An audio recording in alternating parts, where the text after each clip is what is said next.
ఈరోజు కూడా చెబుతున్నా, ఈ నియోజకవర్గంలో కక్షపూరిత రాజకీయాలకు ఇంటూరు నాయకరావు సృష్టి పెడతాడని, అలాగే స్నేహపూరిత రాజకీయాలకు నాంది పలుకుతాడని చెప్పి ఈ సందర్భంగా నేను అందరికీ కూడా మరొకసారి గుర్తు చేస్తా ఉన్నా. ఎందుకంటున్నారంటే తెలుగుదేశం పార్టీ అందరూ కూడా నాకు అటువంటి వాతావరణం ఈ నియోజకవర్గంలో కనపడదని చెప్పి ఈ సందర్భంగా మీ అందరికీ కూడా మరొకసారి గుర్తు చేస్తా ఉన్నా.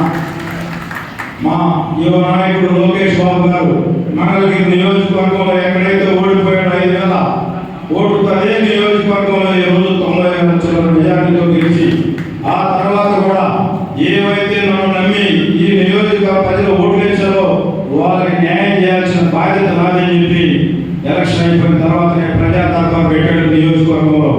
ఆ నియోజకవర్గంలో రోజుకు ఒక విలేజ్ గురించి కంప్లీట్ గా ఆ విలేజ్ లో అన్ని పార్టీలకు అతీతంగా ఆ గ్రామంలో ఏం సమస్యలు ఉన్నాయి, ఆ వార్డులో ఏం సమస్యలు ఉన్నాయో వాళ్ళే డైరెక్ట్ గా తీసుకుని లోకేష్ బాబు గారికి అర్థించే పరిస్థితి.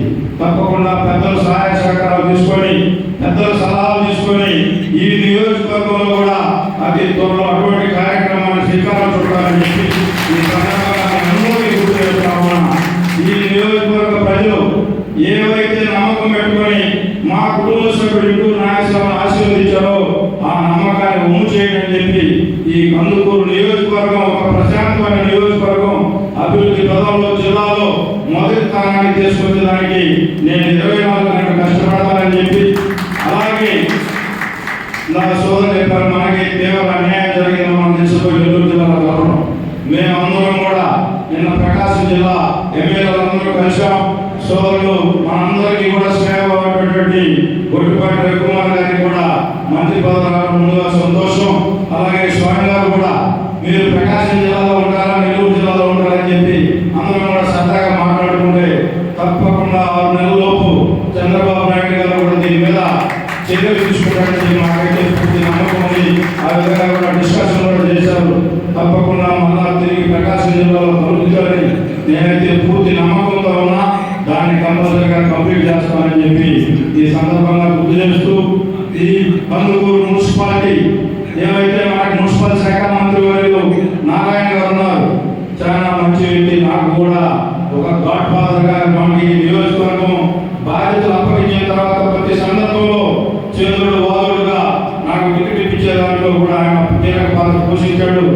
ఆయన మనకు ఎంతో మంచి అంటే రిలేషన్ ఉంది. ఆయన సూచనలు సలహా తీసుకొని మున్సిపాలిటీని ఏదైతే 12 సంవత్సరాల నుంచి ఈ మున్సిపాలిటీ కూడా ఎలక్షన్ జరగకపోవడం చాలా బాధాకరమైన పరిస్థితులు కంప్లీట్ చేసి త్వరలో మున్సిపల్ ఎలక్షన్ కూడా లోకల్ బాడీ కూడా నిర్వహించే కార్యక్రమం కూడా చేస్తామని చెప్పి అందరూ హామీ ఇస్తూ, ఎందుకు ఎలక్షన్ అవసరమో మీ అందరూ కూడా తెలియాలి.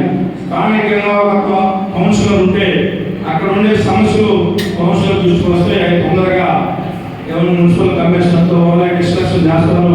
వాళ్ళ లెవెల్లో కాకపోతే నా దగ్గరకు వస్తే ఇమీడియట్ గా క్లియర్ చేసేదానికి అవకాశం ఉందని చెప్పి ఆ విధంగా దాన్ని కూడా కంప్లీట్ చేస్తాం. 6 నెలల్లో తప్పనిసరిగా మున్సిపల్ ఎలక్షన్ జరిపించే బాధ్యత కూడా నేను తీసుకుంటానని చెప్పి ఈ సందర్భంగా గుర్తు చేస్తూ, సోదరులు చెబుతా ఉన్నారు ఇందాక అత్యవసర సోదరులకు